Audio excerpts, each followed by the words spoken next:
Dr. Steve, in the pre-talk, you encourage hypnotists to share with their clients that they may be aware of everything that is said during a hypnosis session. Why is that important?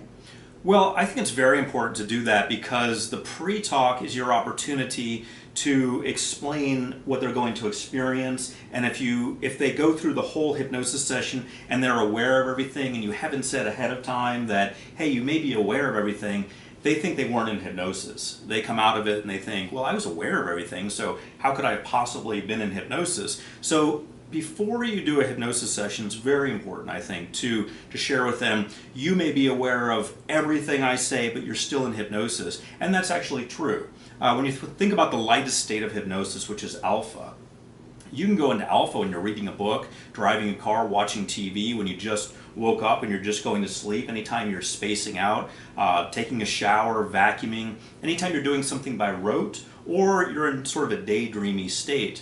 And you can be aware of what's going on, but you're still in, technically, the lightest state of hypnosis, which is alpha.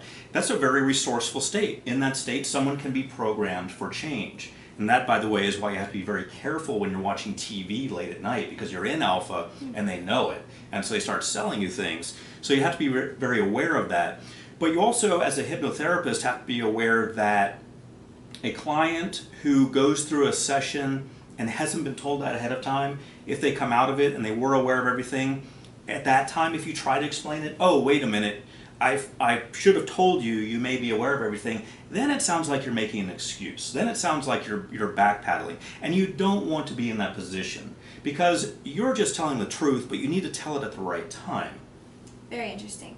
Is it rare for your clients to not remember anything during your hypnosis? It is rare for them to not remember anything, and everybody has a different experience, so that's a great question. You know, a lot of people have kind of a hit and miss recollection. They'll remember some things and not remember other things.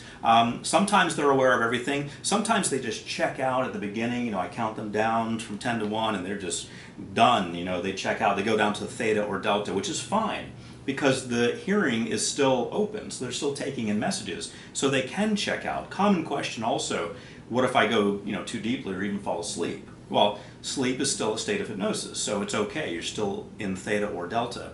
So you do have clients going into different stages, and sometimes they forget almost everything, sometimes they remember everything. Most of the time the experience, though, is I remember a little bit and then I checked out. And then I remember a little bit and then I checked out. And what's happening is they're bouncing between alpha, theta, and delta. They're just kind of going like this. And that's okay. Because as long as the highest stage they reach is alpha, they're still in hypnosis the entire time. Thank you very much. Oh, my pleasure. For more resources on hypnosis and a free hypnosis recording, just check out my website, stevegjones.com. I'm Dr. Steve G. Jones, hoping you have an outstanding day.